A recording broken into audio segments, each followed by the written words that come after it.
ಬಾರಕೂರು ಕಚ್ಚೂರು ಶ್ರೀ ಮಾಲ್ತಿದೇವಿ ದೇವಸ್ಥಾನ ಮತ್ತು ಬಬ್ಬುಸ್ವಾಮಿ ಮೂಲ ಕ್ಷೇತ್ರದಲ್ಲಿ ಅಷ್ಟಬಂಧ ಬ್ರಹ್ಮಕಲಶೋತ್ಸವ ಮತ್ತು ನೂತನ ರಥ ಸಮರ್ಪಣೆ ರಥೋತ್ಸವ ಹಾಗೂ ವಾರ್ಷಿಕ ಜಾತ್ರಾ ಮಹೋತ್ಸವದ ಅಂಗವಾಗಿ ಉಡುಪಿಯಿಂದ ಹೊರಟ ಹೊರಕಾಣಿಕೆ 1,000ಕ್ಕೂ ಅಧಿಕ ವಾಹನಗಳಿಂದ ರಾಷ್ಟ್ರೀಯ ಹೆದ್ದಾರಿ 66ರಲ್ಲಿ ಮೆರವಣಿಗೆ ಮೂಲಕ ಸಾಗಿ ಬಂತು.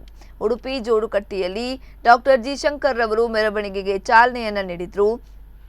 ತೆರೆದ ವಾಹನದಲ್ಲಿ ಹಲವಾರು ಟ್ಯಾಬ್ಲೋಗಳು ಚೆಂಡೆ ವಾದನ ಗಮನ ಸೆಳೆದವು.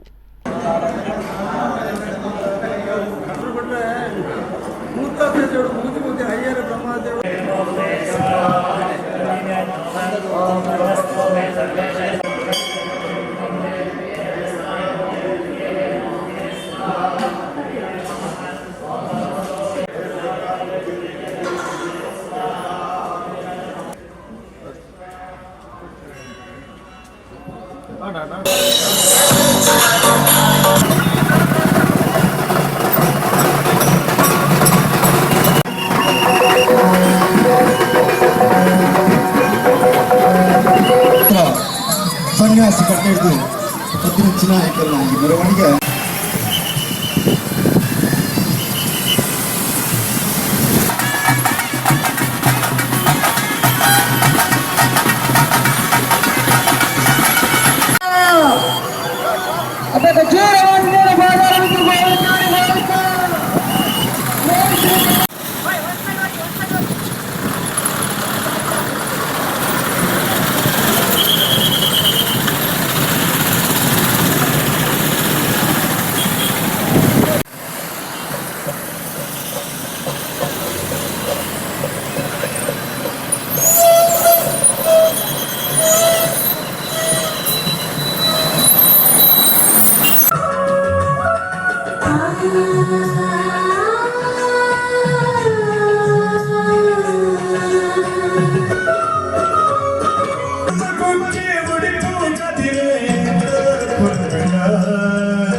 राधा समेत कृष्ण